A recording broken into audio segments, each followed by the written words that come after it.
میلاد کے سابق اور بعد اور وقت کے احوال کا بیان کرنا کیسا ہے؟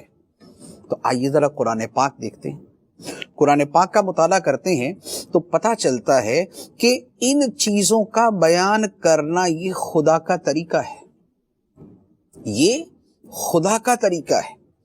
اللہ کے نبی کی تشریف آوری، ولادت سے پہلے کے احوال، ولادت کے بعد کے احوال، ولادت کے وقت کے احوال، یہ ان کا بیان کرنا یہ اللہ کا طریقہ ہے، اور قرآن کے اندر اللہ تعالیٰ نے اس کو تفصیل کے ساتھ بیان فرمایا ہے۔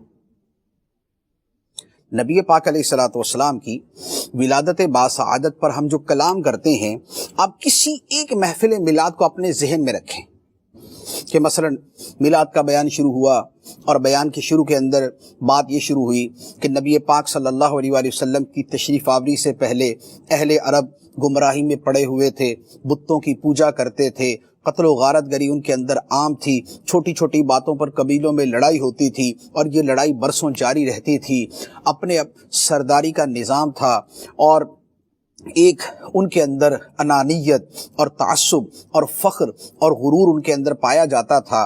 حالات عجیب و غریب قسم کے تھے۔ پھر ان حالات میں اللہ تعالیٰ کے پیارے حبیب صلی اللہ علیہ وآلہ وسلم تشریف لائے۔ آپ کے والد ماجد کا نکاح کیسے ہوا؟ آپ جب اپنے والد گرامی کی پشت اطہر سے شکم مادر میں تشریف لائے تو اس وقت کے واقعات کیا ہوئے؟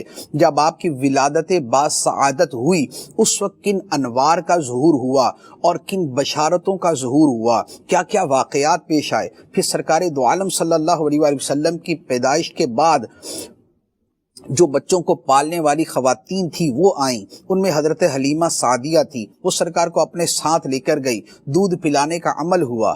یہ وہ سارا واقعہ ہے کہ جسے میلاد شریف کی محفل میں بنیادی طور پر بطور خاص جو ولادت کی شب ہوتی ہے اس میں بیان کیا جاتا ہے۔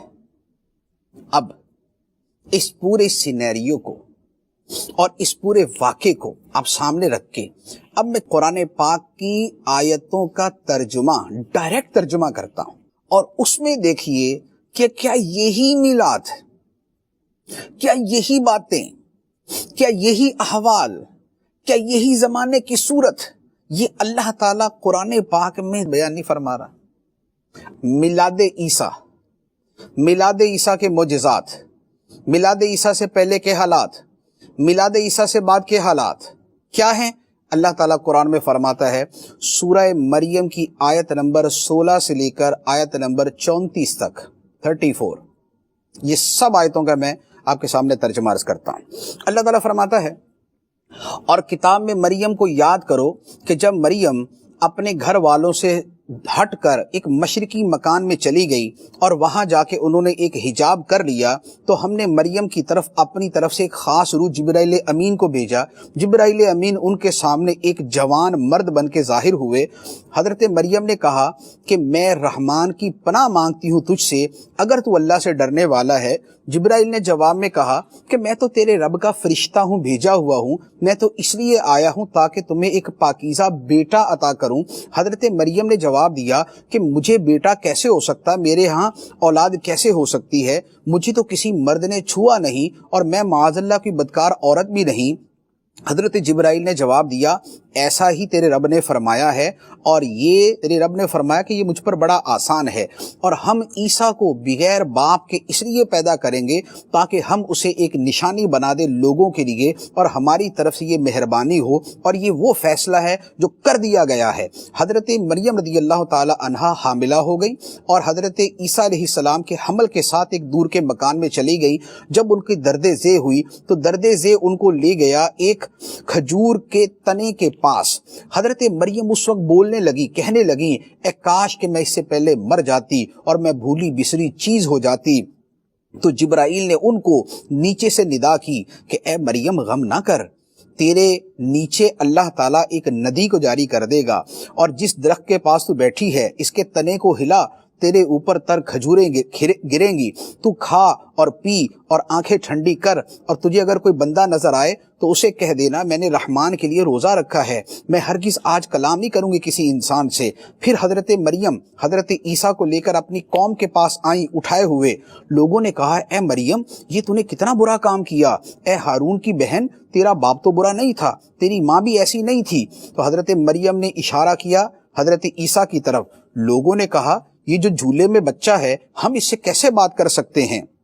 حضرت عیسیٰ علیہ السلام بول اٹھے میں اللہ کا بندہ ہوں، خدا نے مجھے کتاب دی ہے، اس نے مجھے نبی بنایا ہے، اس نے مجھے برکتوں والا بنایا ہے، میں جہاں بھی ہوں اس نے مجھے نماز اور زکوٰۃ کی تاکید کی ہے جب تک میں زندہ رہوں، اور مجھے والدہ کے ساتھ اچھا سلوک کرنے والا بنایا، مجھے سخت اور بدبخت نہیں بنایا۔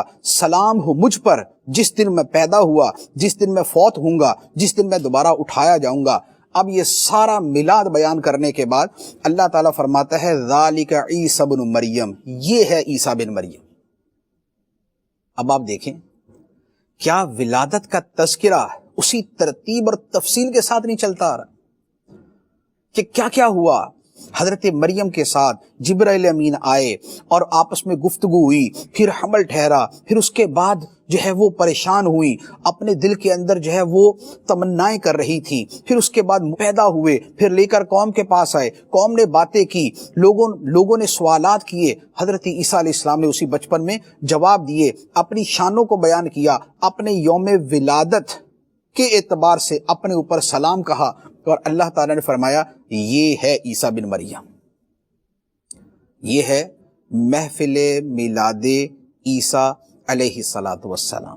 یہ ہے وہ چیز جو اللہ تعالیٰ قرآن میں نبیوں کے بارے میں فرماتا ہے، تو اللہ تعالیٰ کے اسی طریقے کو لیتے ہوئے سرکار دو عالم نور مجسم صلی اللہ علیہ وآلہ وسلم کے بارے میں ہم یہی میلاد جو ہے وہ بیان کرتے ہیں اور یہی محفل سجاتے ہیں۔ اسی لیے کہتے ہیں صحاب رحمت باری ہے 12ویں تاریخ، کرم کا چشمہ جاری ہے 12ویں تاریخ، حسن ولادت سرکار سے ہوا روشن، میرے خدا کو بھی پیاری ہے 12ویں تاریخ۔ اللہ تعالی ہمیں دھوم دھام سے اور محبت اور تعظیم کے ساتھ آقا کریم صلی اللہ علیہ وآلہ وسلم کا میلاد منانے کی توفیق عطا فرمائے، آمین بجاہ النبی الامین صلی اللہ علیہ وسلم۔